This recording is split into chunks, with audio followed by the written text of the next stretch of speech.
Howdy folks, Doc here with Last Best Tool, and I have a prediction about 2026, and that is it's going to be the year of the folding kitchen knife. And there are several companies that make things like this, but do they take it serious? Do they have high quality blade steel? Do they have a great blade grind and shape? Do they take the handle seriously, the lockup mechanism? Anyway, this is one by CountyComm. It's not available for sale just yet, but you can sign up to be notified when it is. This is the Tactical Folding Kitchen Knife by Maritac. And it comes in several different flavors. I've got a carbon fiber one here and a couple of examples of G2. You can also get it in a black G2. Now I was looking at this close and I noticed a screw was actually missing here. But then I also noticed that this is a prototype that I got sent. This is the same thing, not a prototype. VG10, you can see this is number 119 out of 140. I'm wondering if that's going to be the limit of these things. This is 127 out of 140. Now, I have tried other knives. This big concept titanium one, I was kind of hoping that this might work. In fact, a lot of times this is an ideal knife. A lot of people don't have cleavers or don't know how to use them, but literally it is a giant blade that works well with your hand, and the Alaskan Ulu knives work as well. Now, this is a Falkneven here that has been my camp knife for quite a while. However, one of the safety problems with a fixed blade, large fixed blade, very thin, very sharp kitchen knife basically is, how do you manage the thing? So this case, I put it into this leather sheath here, and then this whole thing goes into this zippered pouch. And then that's how I'd carry it. It's not very convenient, but something like this, absolutely. Now, I do have some experience with these. Look at this. This is an O-Knife Century L1, and I've used this as a camp knife. It works as one, but the blade's a little small and it doesn't have quite the rise.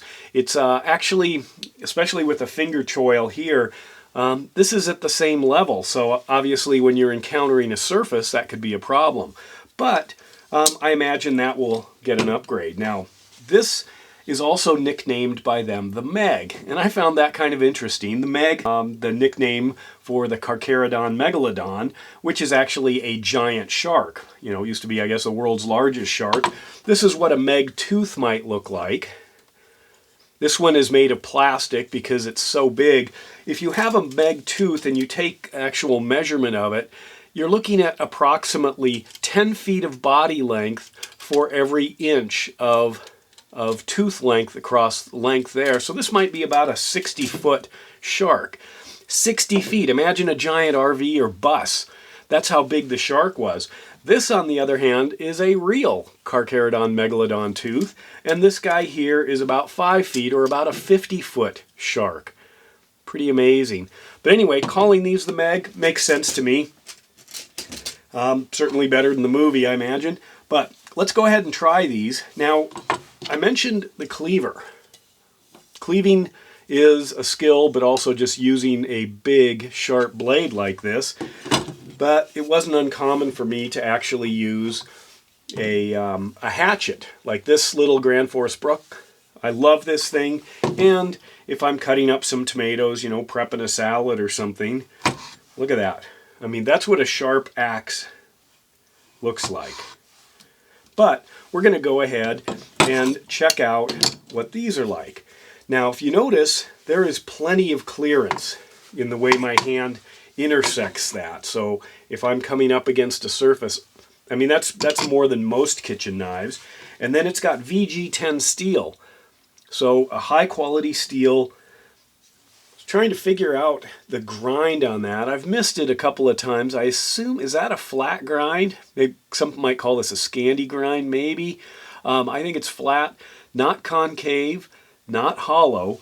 But anyway, so to use something like this, this actually, oh, that is silky smooth.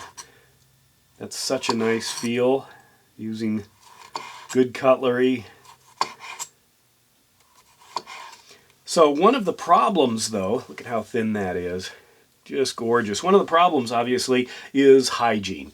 And that's where you tend to want synthetic materials, and that was kind of the downfall here when I've got that kind of birch handle. Keeping it clean, you know, letting it soak overnight, not a good idea. Something like this, it's got ceramic bearings, it's got stainless steel hardware, a monoblock titanium pocket clip there, so that's not going to get hurt. G10 obviously isn't going to be bothered, neither is carbon fiber. But when you deal with these things, you got to be able to scrub them, wash them, you know, put them away wet. That's what happens. So we'll find out over time, but I have no reason to think with the VG10 steel, the G10, the stainless steel hardware, the titanium clip, that I'm going to have any trouble whatsoever. But at, I think they're $79 is the asking price, just under $80. So that's not too much for a giant knife like this. And it's going to give other people a target to say, hey, you know, that's a great design. We need to have a tactical kitchen folder. But there's more to it than that. Sometimes our lives just happen to be a little bit empty as far as our ability to use tools. Luckily, mechanics, you know, those in the trades get to use their hands every day, and disproportionately our brains are designed to work with our eyes and our hands. And if you take that away, especially hand things, we look for hobbies or activities that involve using the hand and solving problems. And it turns out that cooking is with the hands and problem solving, you know, basically home chemistry. And you're able to use a knife, especially big knives. You know, sometimes you forget. You see somebody carrying a Bowie, a big old Bowie knife around, and you think that's ridiculous. But then if you see a 10-inch kitchen knife, it's like, yeah, that's where they belong. So by using the kitchen as your wilderness, you can actually get some good knife time in. You can feel what it's like to you know, work with excellent cutlery. You know, you can challenge yourself. You know, it's not just fire starting, although that is obviously the next step.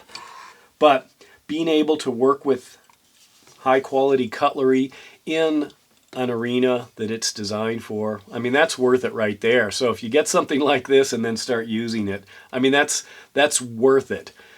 Just to let your brain play around with sharp things.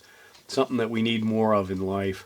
But anyway, there it is, the MEG, or the Tactical Folding Kitchen Knife by Maritac. I'll put a link below so you can sign up for the email alert when this thing is available. And then I will maybe make a note when they are available if I happen to see that. But let me know your thoughts. And with that, Doc out.